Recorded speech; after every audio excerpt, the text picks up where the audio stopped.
Sport Actu, c'est l'actu sport. En ce mercredi 10 août, que s'est-il passé? On démarre avec du football, pas de Ligue des Champions pour Monaco.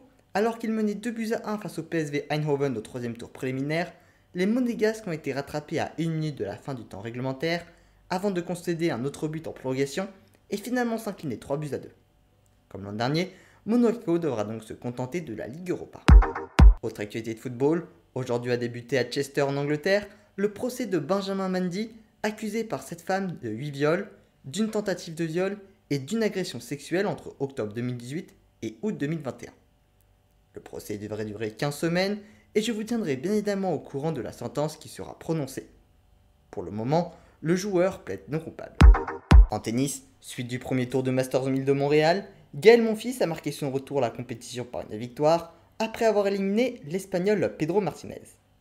Adrián Manarino s'est également qualifié pour le second tour après sa victoire face à Arthur Hinderknecht.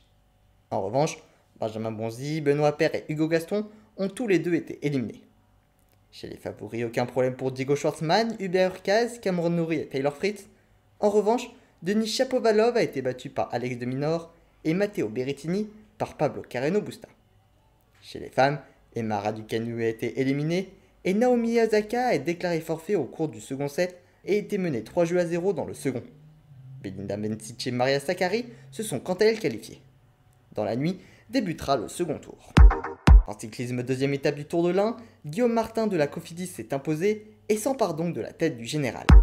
Enfin en Formule 1, suite de l'affaire Oscar Piastri, le Conseil de reconnaissance des contrats, le CRB, a validé celui qu'il engage avec Alpine la saison prochaine, mais aussi celui qu'il engage avec McLaren.